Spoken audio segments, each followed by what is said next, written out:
Mestres do Negócio, um programa de Pedro Eloy na Rádio Freguesia de Belém, em conversa com inovadores, líderes e empreendedores que, por meio das suas ideias, foco, paixão, trajetória e perseverança, tornaram-se referência nos seus respectivos setores e transformaram ideias em negócios de sucesso.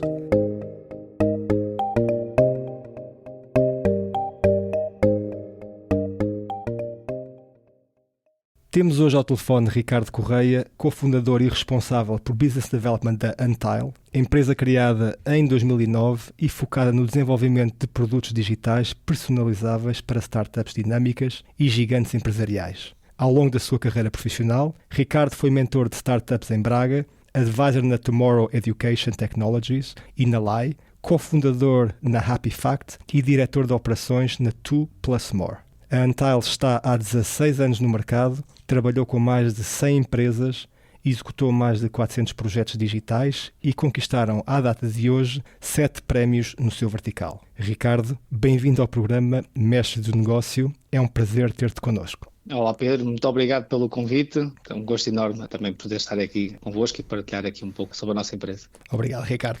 Personalização, toque humano e pessoas são as 3 palavras que melhor representam a equipa da Untile, o seu negócio e o que vos permite entregar produtos digitais diferenciados aos vossos clientes. Tudo o que fazem é guiado pela busca da otimização de processos, economia de tempo e resolução de problemas. Ricardo, falando no contexto da criação ou do nascimento de negócio, o que é que te levou à criação da Untile em 2009? Então, este projeto é um projeto que foi criado, na altura, 4 fundadores, e isto começa na universidade. Portanto, nós estávamos a terminar o curso em Viana do Castelo e surgiu a oportunidade. Existia um programa de aceleração, que era o Polo Empreende. A ideia era, no fundo, dinamizar o empreendedorismo naquela altura, portanto, nas universidades. E nós, no fundo, juntámos para desenvolver esse programa e o nosso projeto, digamos, que era um concurso de ideias, era desenvolver um laboratório de usabilidade. E foi, na altura, esse o mote para decidirmos criar a empresa e que acabámos por ganhar o concurso regional e depois, em 2009, criámos a empresa. Na altura ainda não se chamava Untile, mas foi assim que iniciou. O que é que já existia no mercado e o que é que ainda não estava a ser feito que vocês viram que podiam ter aqui uma entrada no mercado de forma, se calhar, com um posicionamento diferente? Acho que, acima de tudo, no fundo, nós tínhamos diferentes perfis dentro deste grupo de fundadores, ou seja, tínhamos pessoas da área do design e da área de engenharia. Eu acho que a grande diferença, na nossa altura, pelo menos quando começámos o projeto, foi pensar que disciplinas do design e da engenharia deveriam trabalhar em conjunto. Ou seja, o software que era criado era muito orientado às funcionalidades e pouco aos utilizadores. E, portanto, eu acho que esse foi o ponto para nós de diferenciação que acreditámos. Poderíamos trazer essa forma diferente de construir produtos e o laboratório de usabilidade vinha mesmo para trabalhar essa componente, ou seja, podermos começar a testar as soluções antes delas serem lançadas. Eu acho que esse foi o principal ponto, digamos assim, naquela altura. Esta ideia foi inspirada em alguma coisa que já existia em Portugal ou no estrangeiro ou foi algo que vocês juntaram algumas peças e decidiram podemos fazer algo único a partir desta altura? Nós tínhamos ali uma referência em Aveiro, a Universidade de Aveiro era muito forte e existia já um laboratório da SAP na altura em que eles já faziam alguns destes testes. Eu acho que na altura a inspiração veio muito por aí e o facto de nós acreditarmos que era possível fazer os projetos com outro tipo de abordagem, digamos assim. Acho que foi mais isto. A equipa, portanto, foste tu e mais outros fundadores. Qual era o vosso percurso profissional ou as vossas qualificações que vocês acharam que podiam ou que tinham para iniciar este projeto e quais eram aquelas que vocês acharam que teriam de aprender muito rápido para estar ao nível daquilo que queriam lançar? Eu acho que nós não sabíamos muito bem naquela altura, para ser honesto. Acima de tudo, nós tínhamos vontade de criar, de fazer coisas. Aquela lógica de criar empresas, não é como agora, mas em 2008, quando nós terminámos o curso, não era tão comum a palavra de startup, criação de negócios. Portanto, normalmente eram sempre pessoas mais velhas que nós víamos. E, portanto, acho que foi um bocado isso. Nós sabíamos que podíamos fazer alguma coisa se nos juntássemos, estivéssemos em sintonia. Tudo o resto é uma aprendizagem que foi através de alguns mentores que nós fomos tendo ao longo do percurso e depois de tentativa e erro. Portanto, foi muito mais por aí. Os que tínhamos era vontade de trabalhar e de fazer coisas. Acho que foi mais isso. Olha, e visão de sucesso? Quando vocês se sentaram e disseram vamos experimentar esta ideia, qual era a vossa visão de sucesso? O que é que vocês consideraram ou concordaram que teria de acontecer para que este projeto, num prazo de 6 meses, 1 ano ou um tempo mais alargado, fosse considerado como vocês tivessem atingido o sucesso pretendido?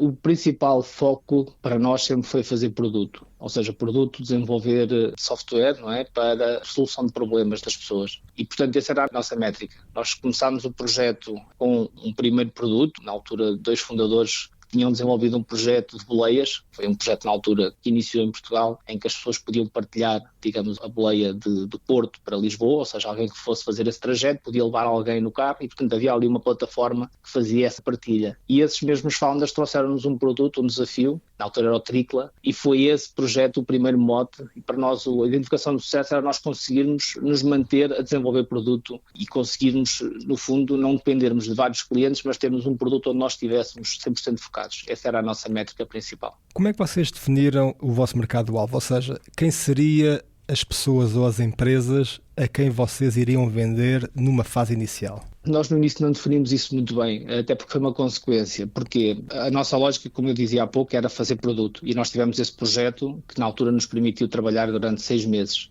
O mercado foi-nos acontecendo um bocadinho pelos skills que nós já tínhamos, ou seja, os nossos primeiros clientes andaram muito à volta de trabalhos de desenvolvimento web, portanto websites, e chegámos a fazer algum branding também, que não tinha nada a ver para onde nós queríamos ir, mas foi uma consequência, uma necessidade para nós conseguirmos, no fundo, suprir as nossas despesas e conseguirmos manter-nos, digamos, com financiamento, mas a nossa definição era trabalhar produto, ou seja, para nós, e como não havia muitas startups, nós não tínhamos muito acesso a esse mercado. Portanto, os projetos foram-nos chegando e nós íamos orientados mesmo para conseguir fazer esse tipo de desenvolvimento. Todos os outros clientes que nos ocupou durante muitos anos da empresa foi uma consequência, não foi propriamente uma busca. Vocês no vosso website referem que trabalham hoje com startups dinâmicas e gigantes empresariais. Dentro destes 2 verticais, como é que vocês descrevem os vossos clientes atuais? Olha, acima de tudo, e se calhar não passo atrás, esta foi uma definição mais recente da empresa. Para nós era importante entender onde é que nós podíamos acrescentar valor. Eu acho que essa foi a grande mudança. E olhando hoje para os nossos clientes, ou seja, nós temos isso muito bem definido,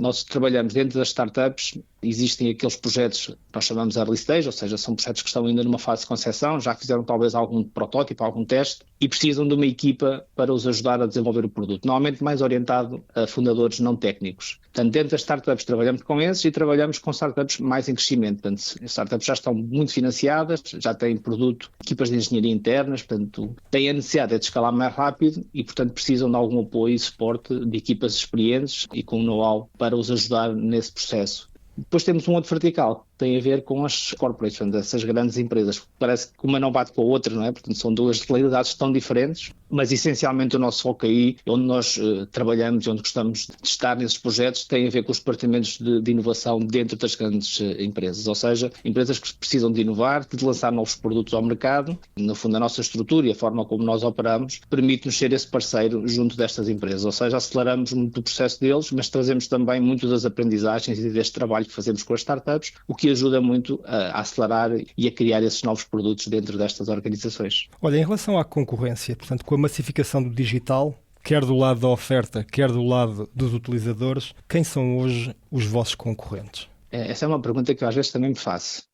Muitas vezes, aliás, porque nós tivemos que fazer uma mudança na nossa forma de trabalhar e no nosso posicionamento, porque hoje em dia olhamos um bocadinho, por exemplo, as empresas em Portugal, que fazem o mesmo que nós. Ainda a semana passada estivemos juntos a discutir futuro, a discutir proposta de valor, a discutir tecnologia, inovação, ou seja, que são concorrentes de alguma forma. Todas elas agências, trabalham todas dentro da mesma área, mas sentimos-nos como mais parceiros do que propriamente concorrentes, ok? Ou seja, o mercado é demasiado grande e nós em Portugal estamos a tentar criar uma lógica de, no fundo, fazer em Portugal, ok? A capacidade que nós temos. Lá fora existem, inevitavelmente, os países mais de leste, que são normalmente possíveis concorrentes diretos em projetos internacionais, ok? Porquê? Porque conseguem têm know-how, têm qualidade, têm normalmente preços mais baixos e quando competimos numa lógica de preço, aí nós normalmente temos tendência a perder. Portanto, acho que os concorrentes estão mais nesse sentido, mas o que nós estamos a fazer em Portugal é tentar alavancar o nosso know-how, a nossa cultura também de trabalho, que é diferente, não é? E, portanto, trabalhamos mais como parceiros, mas sentimos hoje que, essencialmente, vem de países do leste a grande concorrência, digamos assim, em projetos iguais, em que vamos todos à mesma proposta e eles, por norma, conseguem combater mais no preço. O que nós estamos a tentar é diferenciar-nos por outro fator e é isso que temos estado a trabalhar. E o desafio ainda aumenta com a entrada da inteligência artificial e com toda esta automação do digital, não é? Que facilita, se calhar, um pouco mais as empresas a tentarem fazer os projetos in-house do que estarem a subcontratar, não é? Vês alguma ameaça a curto prazo da entrada da inteligência artificial para o consumidor final? A grande ameaça é, no fundo, as nossas empresas serem demasiado arrogantes em acharem que não vai ter impacto, ok? Ou seja, o que eu quero dizer com isto, nós temos que integrar a tecnologia como algo normal e natural na evolução, não é, que acontece no mercado. E o que está a acontecer, e nós temos visto isso, por exemplo, em Portugal, há empresas que estão a ser criadas agora, como nós criámos a nossa em 2009, que vêm da faculdade com uma capacidade, obviamente, de trabalho diferente, não é? A fazerem desenvolvimento muito com suporte da AI, e a percepção dos nossos clientes é que pode ser um bocadinho enviesada, acharem que aquilo que vão ter, digamos, desenvolvimento totalmente feito com AI, que é a mesma coisa do que aquilo que nós fazemos. Portanto, há uma concorrência mais até de percepção de valor e daquilo que nós estamos a acrescentar, portanto, a nível do nosso serviço, comparativamente com estas novas soluções no mercado e com algumas das propostas que parece que são a mesma coisa, mas não são. O que nós estamos a fazer é trabalhar estas tecnologias. Elas não são um problema, mas sim uma amplificação da nossa capacidade e permite-nos ser mais produtivos também, mas permite-nos também trazer soluções diferentes para os clientes, no sentido em que conseguimos prototipar mais rápido, conseguimos ter etapas e fases prévias nos projetos que antigamente não nos era possível. Portanto, quando eu falo na arrogância nisso, é acharmos que nós não devemos manter tudo como está e não devemos olhar para as novas tecnologias e para as novas formas de hoje em dia trabalhar. E eu acho que é isso que estamos essencialmente a absorver e, quando proposta de valor, trabalhamos as tecnologias para nos amplificar e não ser um problema ou um bloqueio a nível de projetos. Quando vocês olham para a concorrência e quando fazem, por exemplo, a vossa análise SWOT, ou em português, a FOFA, que significa força, oportunidades, fraquezas e ameaças, que KPIs, ou mais uma vez em português, que índices de performance principais ou métricas de análise de concorrência são mais relevantes para a Antile quando vocês fazem esta análise de concorrência? É em relação ao volume de vendas, taxa de crescimento, taxa de cross-sell, custo de aquisição de clientes? O que é que vocês monitorizam da vossa concorrência? Olha, o nosso processo de análise, aliás, recentemente nós, quando fizemos esta transição de marca, foi feito um trabalho por parte da equipa e eu se calhar aqui vou gastar um bocadinho mais tempo para dar este contexto que é importante, ou seja, nós quando mudámos a marca, fizemos uma mudança não só de posicionamento, no fundo da afirmação desse posicionamento, portanto, para trabalhar com estes três públicos que eu falava há pouco, estes três tipos de cliente. E ao fazermos essas análises, nós fizemos até usámos um modelo do Business Model Canvas, que é muito comum até nesta questão de geração de ideias e de definição de negócios, e utilizámos também a análise SWOT na altura. Isto há coisa de 2 anos, em que quisemos fazer essa nova análise para perceber onde é que nós estávamos, okay? Qual é que era o posicionamento atual e qual que era a nossa proposta de valor. E não fomos tanto a esses números, a esses KPIs, ou seja, fomos mais orientados a perceber onde é que estava a diferenciação e onde é que estavam os nossos desafios. Porque, olhando mais para dentro, numa primeira etapa, e depois percebendo em relação ao mercado onde é que nós nos posicionávamos, foi o primeiro modo para algumas das grandes mudanças que fizemos na empresa nestes últimos 3, 4 anos, ok? E nós temos feito estas análises, digamos, com alguma recorrência para compreender, mas mais uma vez mais interno e olhando obviamente para a concorrência, percebendo um bocadinho como é que o mercado está, mas fazendo muita essa autocrítica e autoavaliação de perceber o que é que nós tínhamos que mudar. E muitas das estratégias que fizemos neste último ano e meio vem muito deste processo de análise, onde envolvemos, e foi um dos objetivos, foi quebrar silos dentro da empresa, envolvemos desde a engenharia, design, produto, a gestão e depois a área comercial e marketing, que no fundo vendas e marketing, que liderou este processo internamente. E eu acho que essa foi a grande mudança e, portanto, respondendo à questão, nós não vamos tanto em análise a esse nível, pelo menos para já, ainda estamos a trabalhar a um outro nível mais interno e mais de percepção da nossa proposta de valor comparativamente com o mercado e onde é que nós podemos nos diferenciar. Em relação a produto e serviço, pode-se ler no vosso website o seguinte: somos mais do que um estúdio de produtos digitais, somos arquitetos de experiências únicas e apaixonados por criar soluções digitais em áreas como estratégia, design de produto, engenharia de software e desenvolvimento para dispositivos móveis para os nossos clientes. Ricardo, o que é que vende a Antile? Às vezes nem eu sei, não estou a brincar. Acima de tudo, nós vendemos uma metodologia, ok? Diretamente, nós usamos a tecnologia como uma ferramenta de trabalho, é mais este o conceito, ok? E acima de tudo, a metodologia tem a ver com, em relação ao que eu dizia há pouco, uma das grandes mudanças na empresa foi mudar a estrutura para squads, ok? Nós trabalhamos com diferentes squads, ou seja, squads são equipas multidisciplinares dentro da nossa organização. E isso, no fundo, é que é o nosso, produto, se é que podemos dizer assim, nós tentamos prototipizar o serviço desta forma, que é um cliente que chega até nós tem acesso a uma série de recursos com diferentes conhecimentos, portanto, diferentes know-hows dentro das áreas do design, de produto, engenharia, que no fundo montam uma equipa para trabalhar nos seus projetos. E isto é muito diferente de vendermos, digamos, pessoas, ou seja, no fundo, muito do modelo atual de muitas das empresas no mercado está muito relacionado com vender 3 engenheiros, 2 designers para um projeto. Okay? Ou seja, são no fundo pessoas, alocação de pessoas. O nosso modelo é um pouco diferente. Nós estamos a vender uma equipa multidisciplinar que vai ajudar o cliente nas várias etapas do desenvolvimento do produto. E essa metodologia que nós temos de desenvolvimento com as equipas multidisciplinares, que nós aplicamos em modelo fracionário, fractional, okay? Ou seja, nós conseguimos colocar equipas a 100% alocadas num projeto, mas com alocação de líderes nas áreas do design, da engenharia, como eu dizia, com project managers em modelo fractional, ou seja, eles estão numa percentagem necessária, não 100% alocação, o que permite ao cliente ter um acesso a uma equipa que era mais difícil dele próprio montar dentro da sua estrutura, e depois há todo um método, da forma como nós fazemos produto, que é também isso que é vendido ao cliente. Falando em posicionamento da Antile hoje, estamos a falar de USP, ou em português PUV, portanto, proposta única de valor ou diferencial competitivo. Como é que vocês descreveriam, numa frase, a forma de como vocês são diferentes de todas as outras empresas que concorrem convosco? Acima de tudo, somos parceiros, não somos apenas executantes.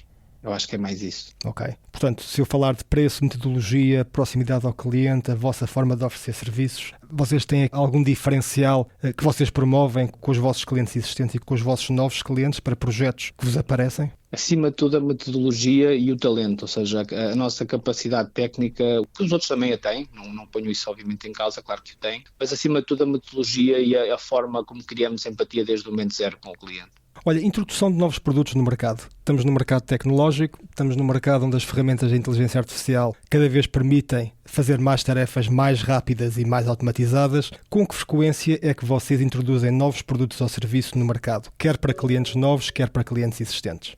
Nós, como trabalhamos muito com os serviços, ou seja, a questão de produto para nós não é tanto o foco. Agora, temos feito sim, e como eu dizia há pouco, produtivizar alguns serviços para termos uma oferta mais fechada, que nos permita ser uma porta de entrada nos grandes clientes, ou seja, clientes novos que nós queremos adquirir, ou até no desenvolvimento de alguns projetos nos clientes já existentes. Portanto, nós temos uma taxa de manutenção, digamos assim, dos clientes, em que eles, depois de começarem connosco, ficam durante um período alargado, e ao mesmo tempo, novos clientes, temos uma dificuldade de entrada porque o nosso tipo de serviço é um serviço de um valor um pouco mais grande, digamos assim, portanto não é fácil nós entrarmos e começarmos a trabalhar com novos clientes. Portanto, há aqui toda uma necessidade de nós criarmos alguns produtos, podemos chamar dessa forma, para conseguirmos pôr o pé dentro desses novos clientes. Então, nós temos atualmente um modelo com uma fase de descoberta, porque é assim que normalmente os projetos começam, em que ajudamos o cliente a percepcionar qual é que é o desafio, fazendo algum trabalho de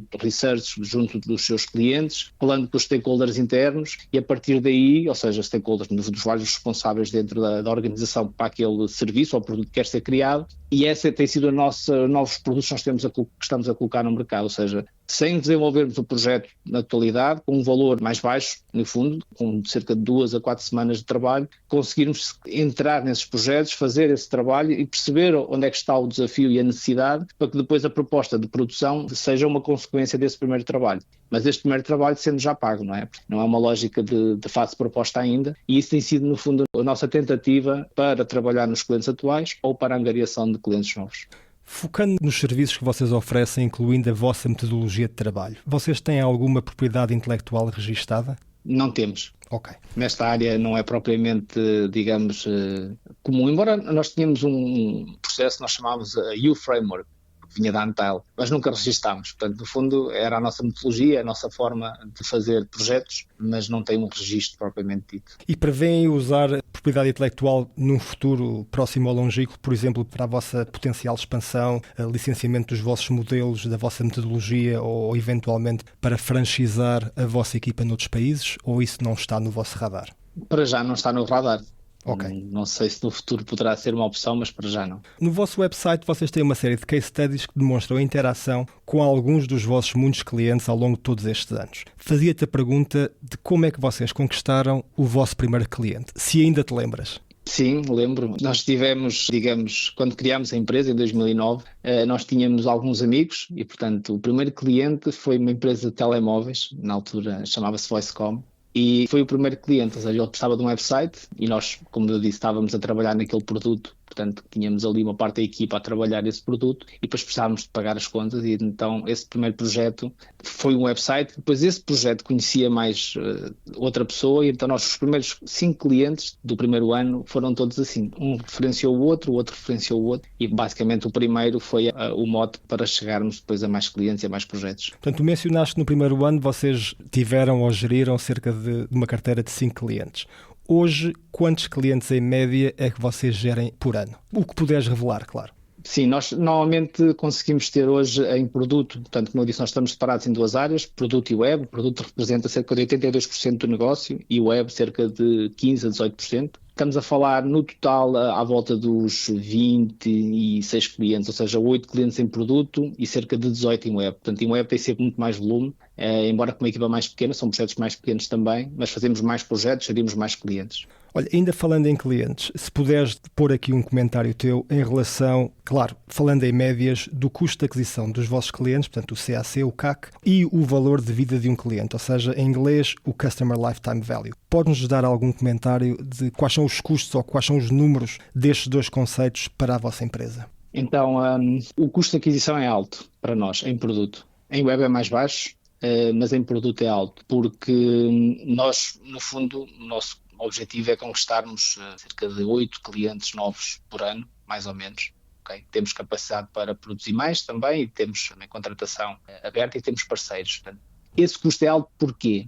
Porque temos uma equipa atualmente de 4 pessoas, vendas e marketing. Temos também algum investimento com toda a parte da comunicação, algumas campanhas que desenvolvemos, mas depois temos um fator que é o que aumenta o custo aqui da aquisição, que é o facto de quando nós temos um cliente e validamos, que é no fundo um cliente qualificado, nós obrigamos-nos a colocar a nossa engenharia e os nossos líderes a trabalhar com o cliente na construção da proposta. Essa foi uma das grandes mudanças que nós fizemos internamente e esse trabalho, esses recursos, acrescenta obviamente um valor muito grande à montagem da proposta e à aquisição desse mesmo cliente. Portanto, hoje em dia os valores são altos em produto, por isso em web conseguimos que sejam mais baixos, até porque muito trabalho vem de parcerias. A vantagem é que em produto nós em cerca de 3 meses, 4 meses conseguimos pagar esse custo de aquisição. E, portanto, normalmente os clientes ficam durante um período de 12 meses, pode ser um pouco mais, temos clientes com mais de 2 anos a trabalhar permanente, portanto, não indo diretamente aos valores, mas enquanto conceito, é mais ou menos isto que nós temos atualmente. Em relação a parcerias, pode-se ler no vosso website que vocês estabeleceram uma série de parcerias com entidades como a IPVC, a Build Up Labs, a Startup Braga, a Startup Lisboa, a Master Blocks e a Subvisual Group. Como é que estas parcerias vos ajudam a evoluir como empresa e beneficiam o vosso negócio? Estamos a falar de vendas, de formação, de financiamento, de apoios, de apresentação a potenciais clientes ou outros? Essencialmente, tudo o que tem a ver com a aceleração de startups, nós, no fundo, estamos mais próximos desses projetos que nos interessam, como a Startup Braga, a Unicorn Factory, Startup Lisboa, a própria Build Up Labs também. São entidades que trabalham diariamente com startups. Se, por um lado, nós conseguimos ter acesso também a estes projetos e, portanto, possíveis clientes, também nós conseguimos contribuir com conhecimento e no fundo, devolver um pouco à comunidade aquilo que também recebemos ao longo destes anos e faz parte da nossa cultura. Relativamente a entidades como Master Blocks, está mais relacionado com a componente de marketing e de posicionamento no mercado específico que é a blockchain.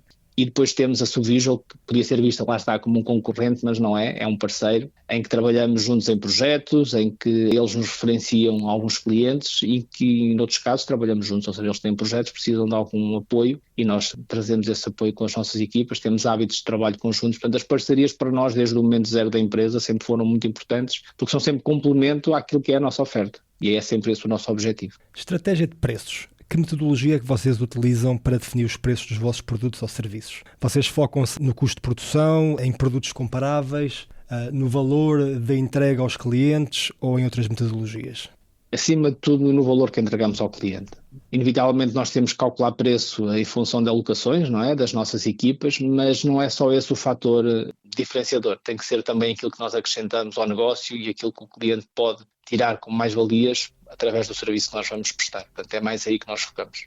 Quando vocês lançaram a empresa, lembras-te de quanto capital é que foi necessário, quer para o lançamento, quer para o primeiro ano de atividade?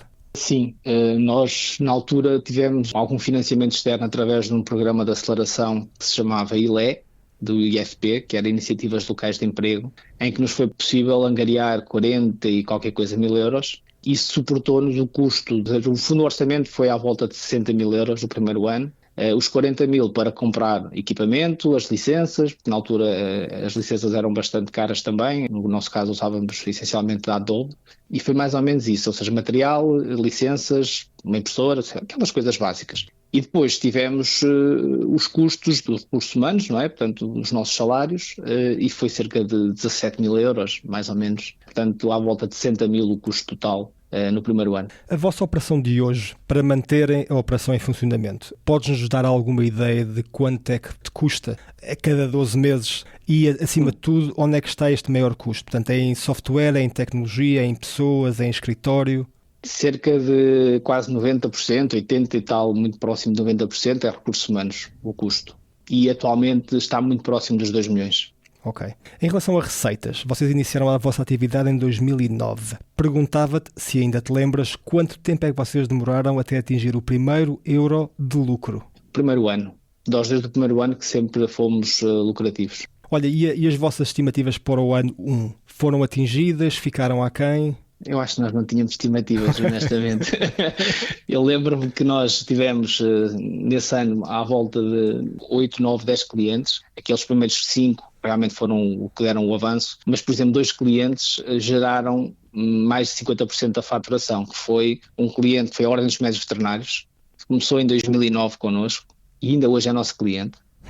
E depois tivemos um outro cliente, foi um fundo de investimento de imobiliário, em que fizemos também um site para eles. Portanto, esses 2 clientes, eu lembro que na altura nós fizemos uma festa, porque, imaginem, eu geria, né, o meu dinheiro mensal enquanto estudava, não é? Um projeto que era 10 vezes mais aquilo que eu geria parecia muito dinheiro, não é? E era na altura, mas pronto, então eu acho que foi um pouco isso. Esses clientes e esse volume de negócio na altura permitia-nos perceber um bocadinho melhor o que fazer a seguir. Ricardo, o vosso volume de negócios atual e como é que tem crescido ano a ano, ou em inglês, year on year? Olha, dando uma referência que de 2023 para 2025 nós duplicámos a faturação, ok? Nós temos uma previsão de crescimento este ano na ordem dos 25%, para mais ou menos cerca de 25%, sim. E é isso, portanto, temos este ano a expectativa de chegar a cerca de 2,5 milhões. E é isso, temos feito esse crescimento ao longo destes últimos 2 anos de forma mais acelerada e continuamos com esse objetivo. No mundo empresarial fala-se muito numa possível saída, ou seja, numa possível venda ou compra da empresa. Vocês já tiveram alguma oferta de compra ou pensaram em potencialmente vender a empresa? Ao longo dos anos era comum aparecerem muitas ofertas, não é? de interesse de empresas. Até hoje ainda não apareceu o projeto que nós sentíssemos que estivesse alinhado. Não é uma questão que nós colocamos como não possível, mas tem que ser o projeto certo. Como é que vocês distribuem o foco do negócio entre aquisição de novos clientes ou fazer cross-sell ou upsell, ou seja, vender a clientes já existentes?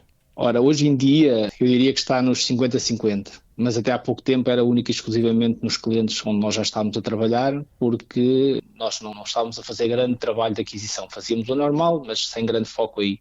Hoje nós temos uma equipa maior, com outro tipo de capacidade de recursos, com um foco mais estratégico, com mais investimento para a angariação de novos. Portanto, nós damos muito atenção ao cliente com quem trabalhamos, daí essa lógica de continuidade para nós é fundamental, mas depois temos cerca de 50% de esforço, ou seja, é uma equipa que está focada essencialmente aí a fazer esse trabalho de aquisição de novos clientes. E essa é a grande mudança que fizemos desde o ano passado. Falando de marketing, qual é a vossa estratégia de marketing, resumida, claro, para clientes existentes e para clientes novos? Como é que vocês comunicam com os vossos clientes existentes e como é que vocês fazem saber potenciais clientes novos que vocês existem?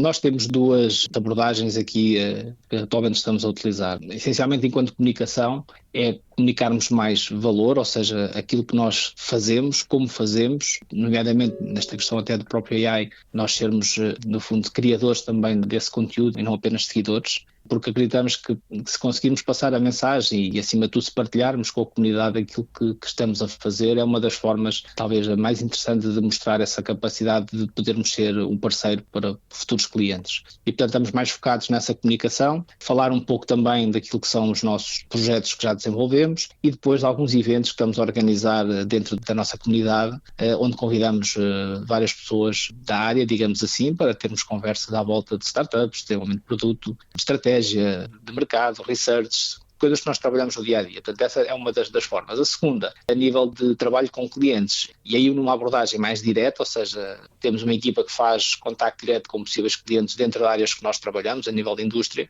e aí vamos com uma abordagem mais técnica, ou seja, termos a oportunidade de trabalhar com eles, de tentar perceber quais são os desafios que eles têm e conseguirmos em conjunto ajudá-los a construir algo em cima desse problema. Então é uma abordagem em que trazemos a mesma lógica do conhecimento, mas com o objetivo de desenvolvermos ali um primeiro serviço com eles. Olha, ao longo destes anos todos, qual foi a campanha de marketing, Clara, que te lembres, que se calhar vocês consideraram tendo sido a mais bem-sucedida? O que é que foi feito, se te lembrares de resultados obtidos ou de métricas utilizadas?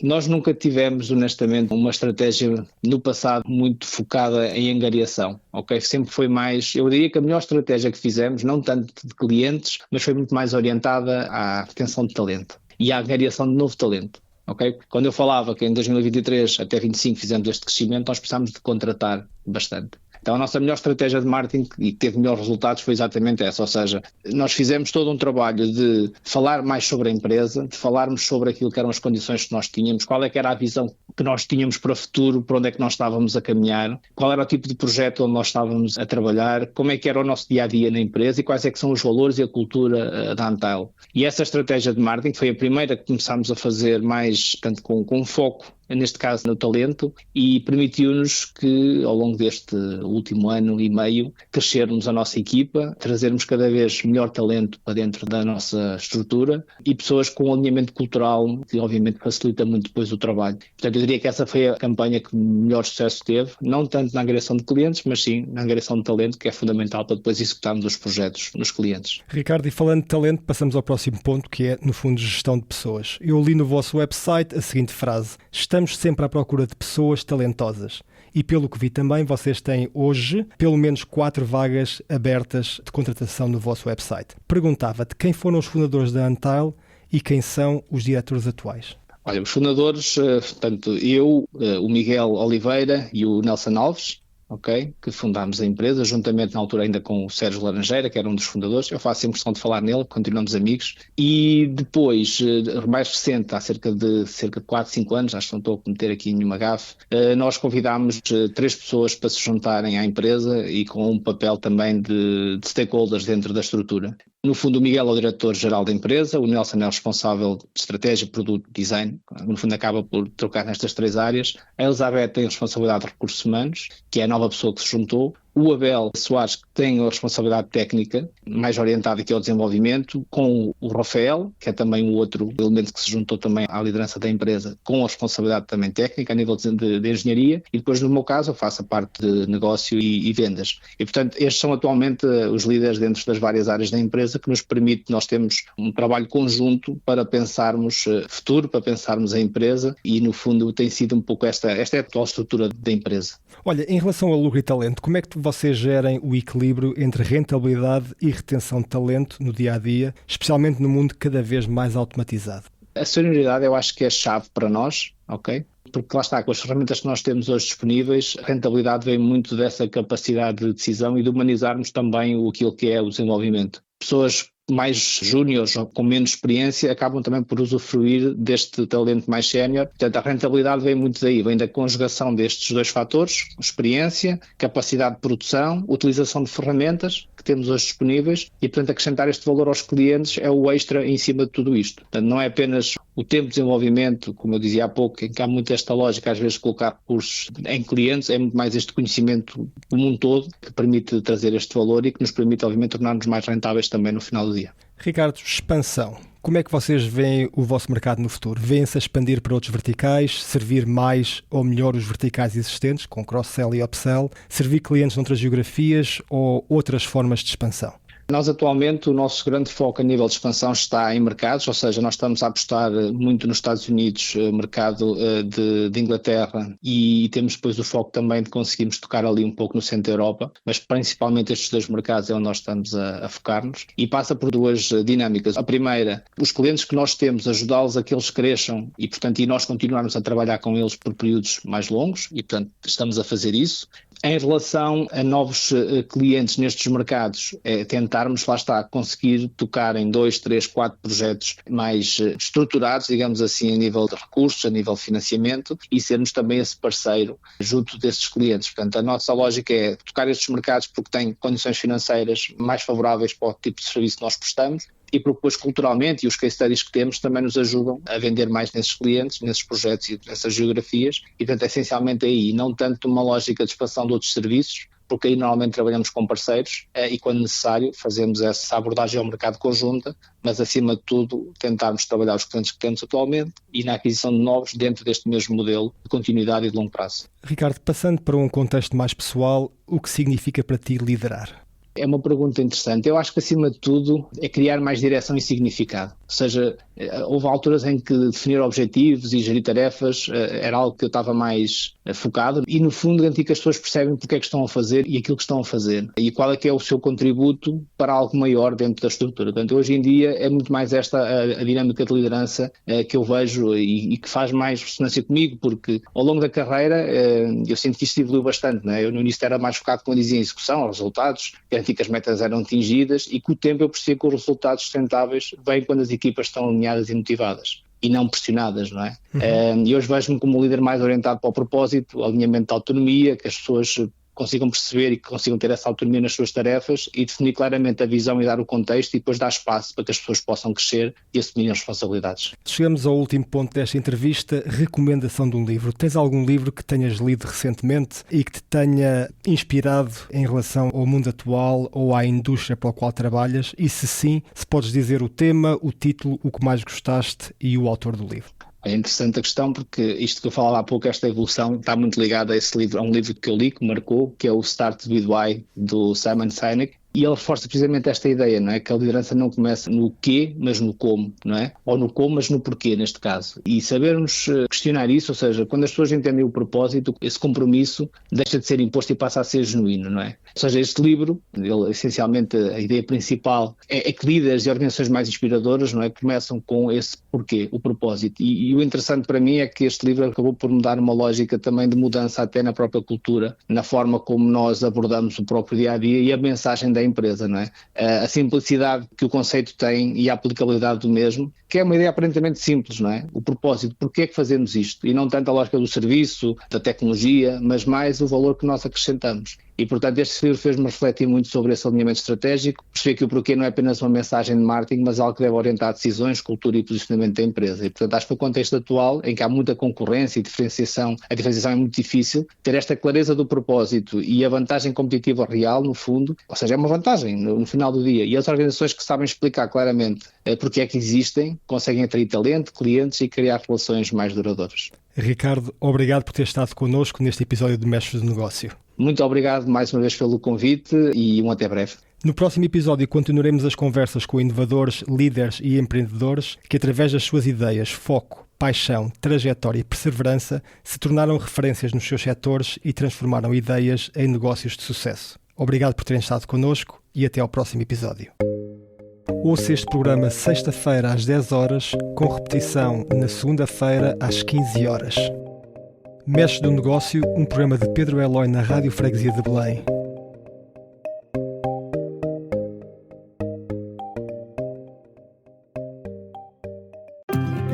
Rádio Freguesia de Belém.